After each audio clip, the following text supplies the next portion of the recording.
I was 15 years old, standing in a pizza kitchen at 6 in the morning, staring at industrial mixers that were louder than my alarm clock.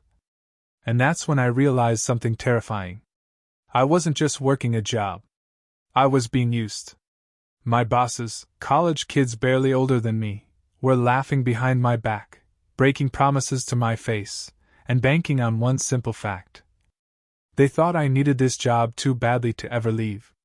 What they didn't know was that in exactly one weekend, I was about to shut down the busiest pizza place in town, without stealing a thing, without breaking a rule, and make them regret ever underestimating a 15-year-old kid.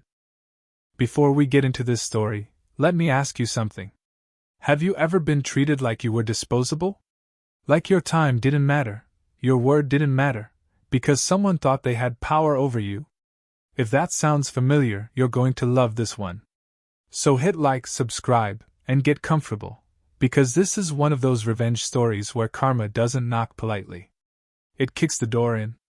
I was 15 years old when I took my first real job. Not because I was chasing money. Not because I dreamed of fast food glory. I just wanted something. Originally, I had my heart set on working at the local arena. It was the dream job for kids my age, cool environment, decent pay, and honestly, bragging rights. But there was a problem. You had to be 16 to work with some of the chemicals they used for the pool and maintenance. I was months too young. So when that fell through, I did what a lot of kids do. I swallowed my pride and applied to a very popular pizza place in Canada. Let's just say it rhymes with nut. From day one, the vibe was off. The place was run by a handful of college-aged managers who acted like they were CEOs of a Fortune 500 company, despite managing a pizza joint in a small town. They walked around with clipboards like badges of honor, talked down to staff, laughed loudly at their own jokes. And the servers? Mostly in their 20s. They treated Scott and me, two teenagers, like we were the punchline. I was hired to work in the kitchen. It wasn't glamorous, but I didn't complain. Then about a month in, they pulled me aside. They wanted me to learn how to make dough. Now, that might sound harmless, until you understand what that really meant. Making dough meant coming in every weekend at 6 a.m. 6 hours of non-stop labor. Mixing. Pulling. Oiling pans. Portioning dough. Filling racks. Speed proofers.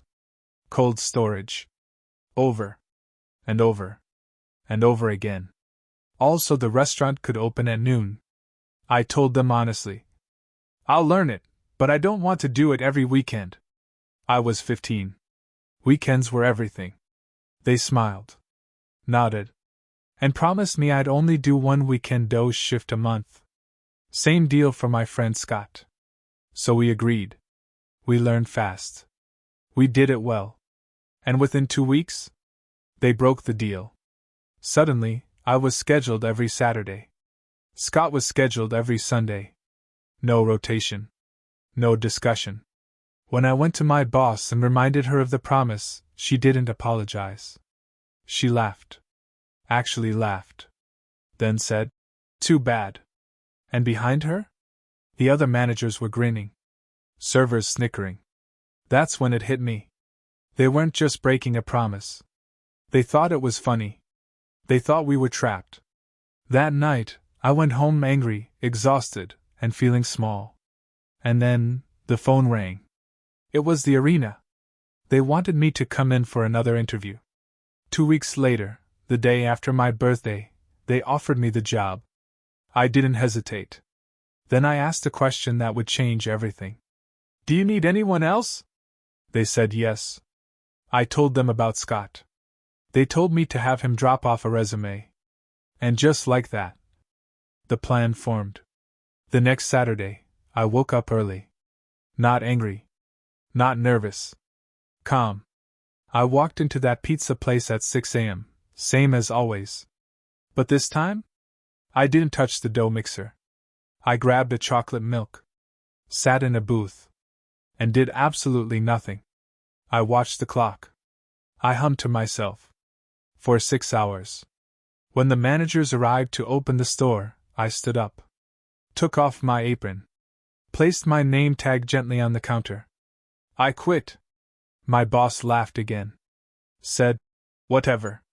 We were going to fire you anyway." Then she smirked and added, "If it were me, I wouldn't have even shown up. That would have really screwed us over." That's when I smiled. "Oh," I said. "I did show up. I hung out all morning. And I made no dough. You still have to pay me for my shift." The color drained from her face. Panic. Real, visible panic. They rushed into the kitchen. Opened the cooler. Empty racks. No dough. Not enough day-old backup to survive lunch. And here's the thing, dough isn't instant. You can't just whip it up in 10 minutes. It's hours of prep. Which meant one thing. They had to close the store. On one of their busiest Saturdays. And the cherry on top? Scott walked in the next day. And did the exact same thing. They lost an entire weekend. Customers turned away. Money gone. Egos shattered. And Scott and I? We worked together at the arena for the rest of high school. Every time we passed that pizza place, we smiled. Here's the thing. This wasn't about revenge for revenge's sake. It was about respect. They thought youth meant weakness. That desperation meant obedience. But sometimes the most powerful move you can make is knowing when to walk away and letting people deal with the consequences of how they treated you. If this story made you smile, hit like. If you've ever been underestimated, subscribe. And tell me in the comments, what's the most satisfying workplace revenge you've ever seen? Because trust me, we've got plenty more coming.